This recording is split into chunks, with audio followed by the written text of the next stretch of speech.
Pourquoi fait-on porter aux enfants une cravate, une veste sous une chemise? Très important. Des chaussettes blanches, des chaussures fermées, mais noires, dans un pays où il fait 35 degrés à l'ombre. Et si on réfléchissait aujourd'hui à ces jolis uniformes que les enfants portent chez nous, mais qui nous rappellent tellement l'Angleterre? Nous sommes dans un contexte où il fait chaud. Même si ces uniformes font jolis, restons pragmatiques. La réalité climatique chez nous ne favorise pas le bien-être des enfants dans ces uniformes. Alors, vous avez une chaussure en cuir en pleine saison pluvieuse. On fait comment? Alors, ce sont des enfants qui sortent de la maison avec des chaussettes blanches et qui arrivent à l'école avec des chaussettes vraiment jaunes.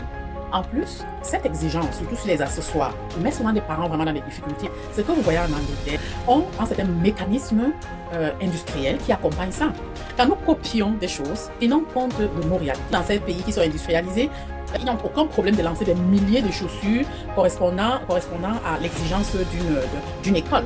Donc du coup, le parent n'a qu'à aller au supermarché et puis il le ramasse. Quand on impose cette même réalité dans un pays où on ne fabrique pas ces chaussures, non seulement c'est une contrainte pour les parents, mais je vous assure, sur le plan pédagogique, vous vous apprêtez à des conflits inutiles avec les enfants. Parce qu'ils vont venir avec des chaussures qui ne ressemblent pas à ce que vous voulez. Vous allez les chasser, ils vont revenir avec le lendemain, ils vont bricoler comme ceci, ou bien les parents vont bricoler comme ceci. Qui est-ce que cela profite?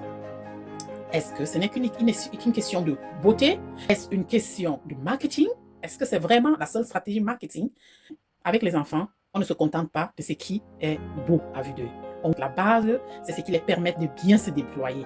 Quand on gère un établissement avec beaucoup d'individus, avec des backgrounds différents, des éducations différentes, on enlève à prime abord les sources de conflits sur la route. Chers établissements, je veux vous lire, je veux comprendre. Les parents veulent des réponses, les enfants veulent des réponses. Ce qui serait aussi amusant, c'est de me mettre les photos les plus british que vous allez trouver cette rentrée scolaire.